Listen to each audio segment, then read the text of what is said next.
سفر زیارت میں کھانے کون سے کھانے چاہیے؟ دیکھیے آیت اللہ جعفر شوستری نے خصائص حسینیہ میں بہت ساری کتابوں کے حوالے سے یہ بات لکھی ہے، بہار الانوار میں، ثواب الاعمال، تہذیب کامل الزیارات میں، معتبر اسناد سے امام صادق سے روایت کہ آپ نے فرمایا حضرت ابا عبداللہ الحسین کی زیارت کے لیے جاؤ تو غمگین و مضطرب، غبار آلود اور بھوکے پیاسے ہو کر زیارت کرو، اس لیے کہ آپ کو غمزدہ و مضطرب، غبار آلود اور بھوکا پیاسا شہید کیا گیا تھا۔ تو یہ تو ہے کہ بہرحال وہاں پر انسان سادہ اگر کھانے کھائے، اور اچھا یہ بھی علماء نے کہا کہ عام طور پر یہ روز عاشور اگر وہ وہاں پر پہنچتا ہے تو اس انداز سے غبار آلود، بھوکے پیاسے، غمگین و مضطرب اس حالت کے اندر جو ہے وہ زیارت کرے ان کی۔ لیکن یہ کہ عام طور پر عام دنوں میں جا رہے ہیں یا اور کسی مخصوصیوں میں جا رہے ہیں تو بہرحال وہاں اب یہ ٹرینڈ بن گیا ہے کہ بہت ہی لیوش قسم کے جو ہے وہ کھانے اور 10-20 پورے رکھے ہوتے ہیں۔ تو بہرحال ایک چیز اور بھی انہوں نے چیز کہی ہے کہ حضرت امام جعفر صادق علیہ السلام نے ایک شخص سے مخاطب ہو کے فرمایا، اللہم صلی علی محمد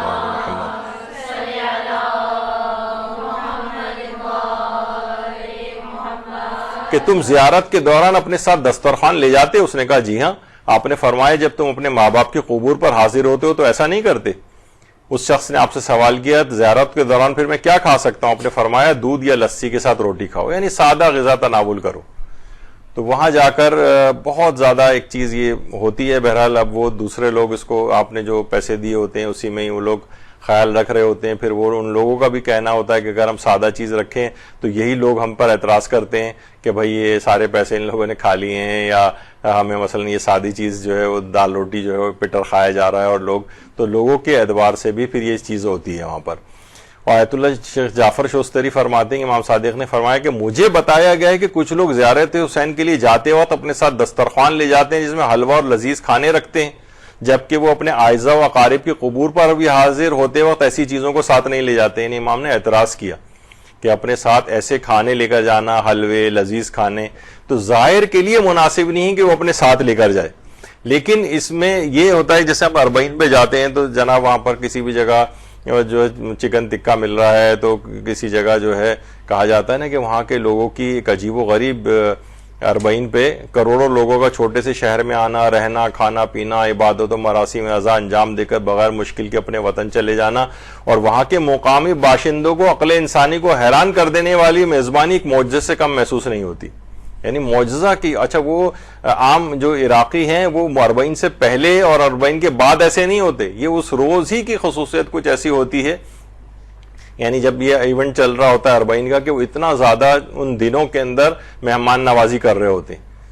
اور اس کے بعد اگر کسی اور تاریخ میں وہ آ جائیں تو وہ ہر دفعہ ایسا آپ کو ویلکمنگ نہیں ملتا جو اربعین کے موقع پر ملتا ہے۔ تو اگر کوئی دوسرا آپ کو پیش کر رہا ہے اچھے کھانے بنا کر، تو یہ نہیں کہ وہ بھی آپ کو دال روٹی دے، لسی اور دودھ جو ہے مثلا آپ کو دے، وہ اگر دے رہا ہے تو وہ اچھے سے اچھا، یہ دوسرے شخص کی ذمہ داری کہ وہ اچھی چیز دوسرے کو کھلائے، لیکن آپ خود ہی ہیں وہ حلوے اور وہ چیزیں جمع کر کے خرید کے اور لے جا رہے ہیں، اس کو امام نے تھوڑا کرٹیسائز کیا ہے اس میں۔ لیکن دوسرا اگر کوئی آپ کو کھلا رہا ہو تو اس میں کوئی حرج نہیں ہے۔ اور عراق کے اندر تو ایک عمومی بہت سی تصویریں بھی میں نے دیکھی ہیں، لوگ علماء کے اوپر اعتراض کر رہے ہوتے ہیں کہ جناب ایک دسترخوان لگا ہوا ہے جو پورا شروع سے آخر تک جو ہے وہ کھانوں سے چنا ہوا ہے اور اس پہ عالم بیٹھے ہوئے ہیں، تو لوگ کہتے ہیں یہ دیکھیے ذرا، یہ مولانا ہم سے کہتے ہیں کہ سادہ اور وہ سب کھایا جائے، جبکہ ان کے سامنے خود کتنی انواع اقسام کے رکھے ہوئے ہیں۔ تو وہ اصل میں وہاں کی میزبانی کے حوالے سے ہے، یعنی عراق کے اپنے کلچر کے اندر میزبانی کا یہ ہے کہ مثلا اگر پورا ایک دسترخوان ہے نا تو ایک جگہ بھی ایسی نہ ہو جہاں پر کوئی کھانے کی چیز نہ رکھی ہو، یعنی وہ نہیں کہ ایک یا دو بس کھانے رکھ دیے، جیسے ہمارے یہاں عام طور پہ ہوتا ہے کہ ایک روٹی سے کھانے والی چیز ہوتی ہے، ایک چاول والی ہوتی ہے، ایک میٹھے والی ہوتی ہے، نہیں، وہ کہتے ہیں پورا دسترخوان، یہ مہمان کا اکرام ہے کہ دسترخوان اس انداز سے چنا ہوا ان کے کلچر میں ہے، یہ کوئی اسلامی اس لحاظ سے نہیں کہ اتنی زیادہ وہ کیا جائے۔ یعنی کہا جاتا ہے نا کہ اگر کسی کے گھر ہم بغیر بتائے چلے جائیں تو اس کے لیے پھر یہی حکم ہے جو گھر میں ہے وہ حاضر کر دے، لیکن اگر وہ کسی کو دعوت دے کر اپنے پاس بلائے تو پھر اس کے لیے چاہیے، مہمان کا اکرام ہے کہ اس کے لیے اچھا سا انتظام کرے، پھر یہ نہیں کہ جیسے وہ مولانا مرحوم کلب صادق جو کہا کرتے تھے نا کہ ویسے وہ ہر جگہ جہاں پہ بھی جاتے تھے ان کی فرمائش ہوتی تھی وہ سفید جو ماش کی دال ہے وہ ان کو بہت پسند تھی. تو وہ کسی کا سناتے تھے کہ میں آنے والا ہوں, تو انہوں نے کہا کہ جو بھی دال روٹی ہو کر دیجیے گا. جب وہاں گئے تو دیکھا واقعی میزبان نے دال روٹی رکھا ہوا ہے. تو انہوں نے کہا جھوٹوں پہ تو اللہ کی لعنت ہے, ایسے سچوں پر بھی اللہ کی لعنت ہو. تو بہرحال یہ اس لحاظ سے ہے کہ اگر وہ دوسرا اگر کوئی ہے اور آپ کو دعوت دے کے بلا رہا ہے تو اسے اچھا انتظام کرنا چاہیے. تو وہاں پر اگر آپ کو کھانے دوسرا کوئی اور کھلا رہا ہے, یا مثلا چلیں یہ لوگ کھلا رہے ہیں, کاروان کی انتظامیہ والے کھلا رہے ہیں, یا کوئی اور آپ کو کھلا رہا ہے تو وہ اچھے سے اچھا کھلا رہا ہے, تو اس میں بہرحال حرج نہیں, لیکن خود سے ایسے انتظامات کرنا وہ ذرا مناسب نہیں. اور دیکھیے امام صادق علیہ السلام نے یہ بات بھی فرمائی کہ جس نے امام حسین کی زیارت کی اس کے دنیاوی امور کے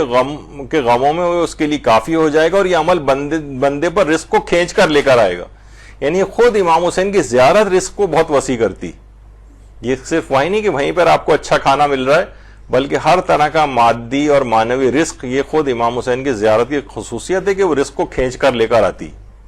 تو بہرحال نیت اپنی خالص رکھنی چاہیے. یہ صرف آئمہ کی خصوصیت تھی. چھٹے امام فرماتے ہیں کہ جب چوتھے امام کربلا کی یاد میں 20 سال روئے ہیں, اور جب بھی ان کے سامنے کھانا رکھا جاتا تھا وہ رونا شروع کر دیتے تھے. جب بھی کھانا رکھا جاتا تھا رونا شروع کر دیتے تھے. امام صادق فرماتے ہیں 40 سال اپنے والد کے غم میں گریہ کیا ہے چوتھے امام نے, اس حالت میں کہ آپ دن کو روزہ رکھتے تھے, رات بھر بیدار رہ کر عبادت کرتے تھے. جب افطار کا وقت ہوتا تھا اور خادم کھانا اور پانی لاتا تو اور کہتا کہ مولا بسم اللہ کھانا کھائیے, امام فرماتے کیسے کھانا کھاؤں جبکہ فرزند رسول کو بھوکا شہید کر دیا گیا, کیسے پانی پیوں جبکہ فرزند رسول کو پیاسا شہید کر دیا گیا. اس بات کا بار بار تکرار فرماتے تھے اور ساتھ ساتھ گریہ بھی کرتے تھے, اور اتنا گریہ کرتے تھے کہ کھانا اشکوں سے پور اور گیلا ہو جاتا تھا, اور دنیا سے جانے تک امام کی یہی حالت رہی. تو بہرحال یہ جو خصوصی کیفیت تھی یہ تو چوتھے امام کی اس لحاظ سے تھی کہ کھانا جب بھی آتا تھا پانی کو دیکھ کر اس انداز سے رونا شروع کر دیتے تھے. لیکن بہرحال اگر دوسرے لوگ اس انداز سے اگر کر رہے ہیں وہاں پر کوئی خدمت, تو بہرحال اس کو کھانے میں کوئی حرج نہیں ہے. البتہ خود سے کوشش کرنی چاہیے کہ اس انداز سے نہ ہو کہ بہت لیوش,